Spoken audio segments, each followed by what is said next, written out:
दुनिया का तीसरा सबसे अमीर आदमी 10 दिन के अंदर कैसे कंगाल हो गया। 40 साल पहले जिस तरह से अंबानी ने पूरे गेम को पलट दिया था, क्या ऐसा ही कुछ गौतम अडानी भी करने जा रहे हैं। हिडनबर्ग की उस रिपोर्ट में ऐसा क्या है जिसको जवाब देने के लिए गौतम अडानी ने वो कर दिया जो शायद कोई नहीं कर सकता। अडानी ग्रुप पर मौजूदा संकट के पीछे हिडनबर्ग की वो रिपोर्ट है जिसमें कई तरह के भ्रष्टाचार के आरोप गौतम अडानी की कंपनी पर लगाए गए हैं। इस रिपोर्ट ने सिर्फ 10 दिन के अंदर गौतम अडानी की साम्राज्य को हिला दिया। लेकिन इस रिपोर्ट के पीछे कौन है और इस रिपोर्ट को हिडनबर्ग ने क्यों जारी किया, इसके पीछे की कहानी भी समझिए। इस रिपोर्ट को देखने के बाद आप कहेंगे कि सबसे बड़ा घोटाला तो खुद हिडनबर्ग ने किया है। आज गौतम अडानी के साथ जो भी हो रहा है, ऐसा नहीं है कि ये पहली बार हो रहा है। 40 साल पहले ठीक इसी तरह से अंबानी को बर्बाद करने की भी कई लोगों ने साजिश रची थी और तब भारत के शेयर बाजार में हाहाकार मच गया था।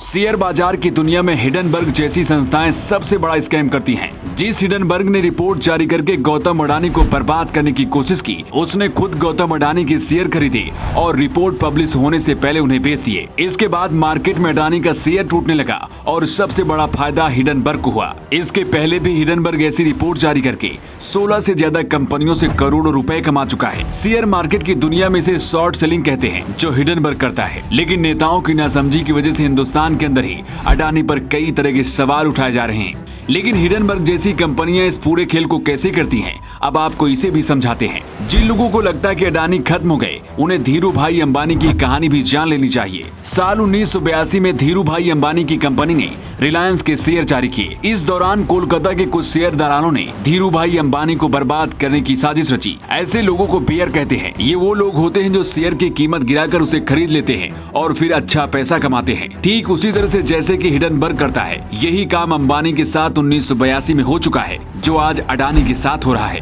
18 मार्च 1982 को भी भारत के शेयर बाजार में हाहाकार मच गया था। अंबानी के शेयर तेजी से गिर रहे थे, जैसे आज अडानी की कंपनी के साथ हो रहा है। धीरू भाई अंबानी दलालों की साजिश को समझ चुके थे और उन्होंने पूरे गेम को ही पलट दिया। सबसे पहले उन्होंने अपने बिजनेसमैन दोस्तों को फोन किया और शेयर खरीदने के लिए कहा। अंबानी के करीब 8000 शेयर उनके दोस्तों ने ही खरीद लिए और इस तरह से कोलकाता के जो बेयर मुनाफा कमाना चाहते थे, उन्हें भारी नुकसान का सामना करना पड़ा। तब जो अंबानी का शेयर 121 रुपए में था, वो बढ़कर 180 से ज्यादा में बिकने लगा। दावा किया जा रहा है कि कुछ ऐसी ही साजिश गौतम अडानी के साथ भी की जा रही है। 40 साल बाद यही तरीका अपनाकर हिडनबर्ग ने रिपोर्ट जारी की है। हिडनबर्ग का इतिहास बताता है कि अब तक 16 से ज्यादा कंपनियों को इसी तरह से नुकसान पहुंचा चुकी है और करोड़ों का मुनाफा कमा चुकी है।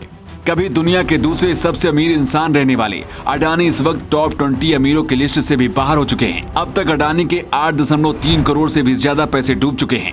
लेकिन इतने नुकसान के बाद गौतम अडानी ने जो किया है, वो शायद कोई ही कर सकता है। अपने निवेशकों की भलाई के लिए अडानी ने 20,000 करोड़ का IPO वापस ले लिया है।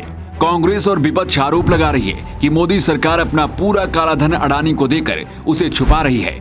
लेकिन कांग्रेस शायद ये भूल गई कि अडानी ने खुद ये बात कही थी कि राजीव गांधी की वजह से वो यहाँ तक पहुंचे हैं। वैसे आपको क्या लगता है, क्या जानबूझकर अडानी को फंसाने की कोशिश की गई है या फिर वजह कुछ और है? आप अपना जवाब कमेंट बॉक्स में लिखकर बता सकते हैं। Bureau report, new times.